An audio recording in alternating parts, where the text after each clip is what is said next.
लोकसभा की कार्रवाई में कैमरे पर बहुत सारी अप्रिय चीजें नहीं दिखाई जाती, जानबूझकर नहीं दिखाई जाती।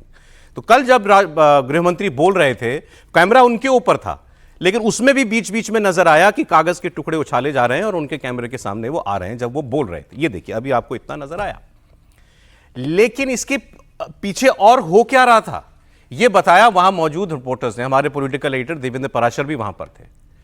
विपक्ष ने इस 130वें संविधान संशोधन की कॉपियां फाड़कर गृहमंत्री के ऊपर उछाली और फिर हंगामा इतना बढ़ गया कि एक बार तो ऐसा लगा कि क्या धक्का मुक्की मारपीट तक हो जाएगी। मार्शल बुलाने पड़ गए। अमित शाह के माइक को उनके सामने से हटाने की कोशिश हुई कि इनकी आवाज ना जाए या इनके माइक से हमारी आवाज जाए। इसमें बताया गया कि कांग्रेस पार्टी के सांसद, तृणमूल कांग्रेस के सांसद, खासतौर पर कल्याण बनर्जी का नाम लिया कई लोगों ने कि वो बहुत अनरूली थे, जो बोल रहा था उसकी तरफ भाग कर जा रहे थे।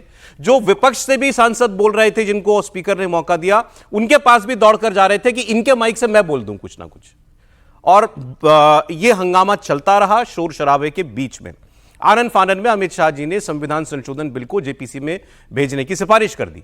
सदन की कार्रवाई बाधित होती रही।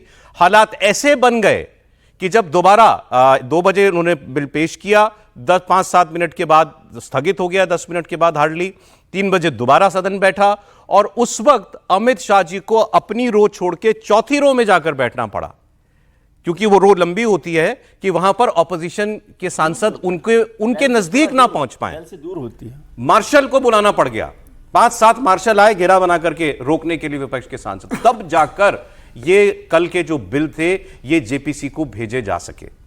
जिसके बाद अमित शाह जी ने सोशल मीडिया पर पोस्ट किया और उन्होंने ये लिखा कि एक तरफ प्रधानमंत्री मोदी अपने आप को कानून के दायरे में ला रहे हैं, दूसरी तरफ उन्होंने इंदिरा गांधी की याद दिलाई कि उन्होंने खुद को राष्ट्रपति, उपराष्ट्रपति, स्पीकर को अदालती कार्रवाई से प्रोटेक्शन देने के लिए कानून बना दिया था। और फिर उन्होंने कहा अब ये देश तय करे, क्या कोई दागी व्यक्ति जेल में भी हो अगर, तो भी क्या वो मंत्री, प्रधानमंत्री,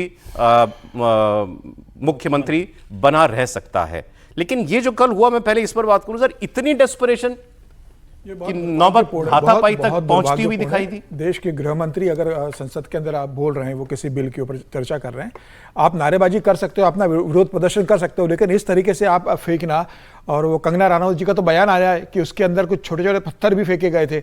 अब वो अभी कितना सही है कितना गलत है ये तो जांच के बाद पता पड़ेगा, लेकिन ये रिस्की है ना, कुछ गृह मंत्री को कुछ लग जाए, किसी को लग जाए। और इतने ज़्यादा उत्तेजित हो जाना टीएमसी के सांसदों का, कांग्रेस के सांसदों का। क्या कोई सांसद अगर कोई हमला कर देता, मारपीट कर देता, धक्का दे देता, तो कितनी अप्रिय स्थिति पार्लियामेंट के अंदर हो जाती। मार्शल को अंदर आके गृह मंत्री को सुरक्षा देना पड़ रही है। मुझे लगता है कि ये लोकतंत्र के लिए एक बहुत बुरा दिन था कल का, जिस तरीके से विपक्ष ने प्रदर्शन किया। पूरे सत्र के अंदर आप लगातार होल्ला कर रहे हो, सत्र आपने पूरे 1 महीने चलने दिया।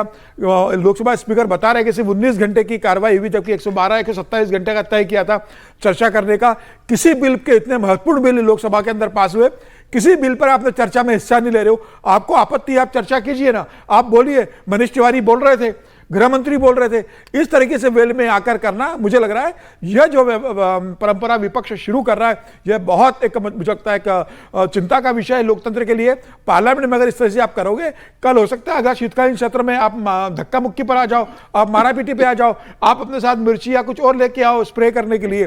तो मुझे लग रहा है कि ये बहुत गंभीर मामला है। लोकसभा स्पीकर से देखेंगे और विपक्ष को भी, आपको किसी बिल पे विरोध है, आप अपनी बात रखिए, स्पीकर आपको समय देता है। अभी जेपीसी में बिल चला गया है। इस तरीके से गृह मंत्री के ऊपर मुझे लगता है अपरोक्ष रूप से हमला करने की कोशिश थी कि आपने बिल पाल कर फेंका है, आपके हाथ में कुछ और आ जाता, आप कुछ और फेंक देते उत्तेजना में, तो क्या होता। मुझे लगता है यह बहुत दुर्भाग्यपूर्ण है और राहुल गांधी को विपक्ष की तरफ से इस बात के लिए माफी मांगनी चाहिए, खेद प्रकट करना चाहिए कि विपक्ष ने जो व्यवहार किया है उसके लिए मैं माफी मांगता हूं। क्या राहुल गांधी इस बात के लिए माफी मांगेंगे?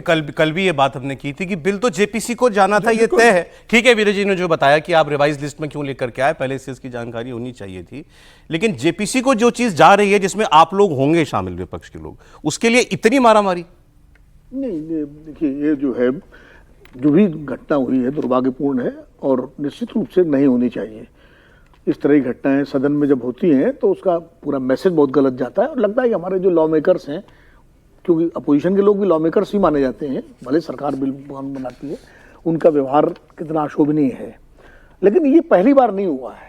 ये जो उनका परंपरा शुरू नहीं हुई है, परंपरा ये गलत है जो लगातार पहले भी देखी गई है। इसी हाउस में आपको राज्यसभा में वो किस्सा हुआ था जब वो फोटोग्राफी हो रही थी और उसके बाद धनखड़ जी के टाइम 40-50 सांसद सस्पेंड हुए थे। वो मुझे याद है जब महिला बिल आया था राज्यसभा में तो शीशी खिड़कियां टूटी थी। विजय जी को याद होगा, ये तो राज्यसभा गैलरी में रहे होंगे, हम लोग भी थे। और उसमें हामिद अंसारी की सुरक्षा के लिए जो उसमें सभापति थे, बाकायदा मार्शल आ गए थे। तो ये घटनाएं पहले भी होती रही हैं इस तरह की। कई घटनाओं को हम लोग गवाह हैं। तो 2 सांसद तो बिल्कुल वेल में आए, एक दूसरे में बिल्कुल ऐसा लगा कुश्ती लड़ा जाएंगे। लेकिन ये बहुत दुर्भाग्यपूर्ण है। कल की घटना ही बहुत दुर्भाग्यपूर्ण है, पहले भी जो है बहुत दुर्भाग्यपूर्ण है। होता क्या है, घटनाएं होती है, उसके बाद फिर हम आगे बढ़ जाते हैं और इन पर कोई सही ढंग से पक्ष और विपक्ष के बीच में बैठ करके कोई रणनीति, कोई फैसला, कोई आचार संहिता नहीं बनती है कि भाई ये एक लक्ष्मण रेखा है जो पार नहीं होनी चाहिए। बीजेपी के लोग तो मांग कर रहे हैं स्पीकर कार्रवाई करें, जिन लोगों ने कल हंगामा किया उनके ऊपर एक्शन ले। तो स्पीकर का अधिकार है, कार्रवाई कर सकते हैं, क्यों नहीं कर सकते हैं। अरे इसमें लेकिन मूल बात ये निकली, अब बीजेपी इसको corruption crusader versus corruption supporter ये नैरेटिव दे रही है। अमित शाह जी ने कल लिखा कि लालू जी को बचाने के लिए मनमोहन सिंह जी की सरकार में सोनिया गांधी के कहने के ऊपर अध्यादेश लाया गया था दागियों को बचाने के लिए, जब उनको सजा हो गई थी, उनकी सदस्यता जा रही थी, और राहुल गांधी ने उस वक्त उसका विरोध किया था, ऑर्डिनेंस की कॉपी फाड़ी थी। आज वो राहुल गांधी लालू यादव को गले लगा रहे हैं। त्रिपाठी जी नहीं, तब लालू यादव को लगता था कि अभी सब कुछ मनमोहन सिंह के माथे पर फूटना है, हम तो बड़े घर के बच्चे हैं, अभी दिया हुआ है राजपाट किसी को चलाने के लिए, तो ठीक है सब कुछ इनके ऊपर फोड़ दो, हमारी एक छवि बनेगी। वो तो छवि निर्माण का समय था, राहुल गांधी की बहुत छवि निर्माण की कोशिश की गई। फेरिस्त गिनाने लगूंगा तो शो निकल जाएगा। लेकिन ये कितना खतरनाक है, बार बार ये कहा जाता है कि अमित शाह तो दिन रात गुंडागर्दी ही करते रहते हैं, किसी को कुछ करा दिया, किसी को दबाव बना दिया, एजेंसी भेज दिया। होम मिनिस्टर बोल रहा है और उसको तीसरी पंक्ति में या चौथी पंक्ति में जो भी पंक्ति रही हो, आज तक तो नहीं हुआ।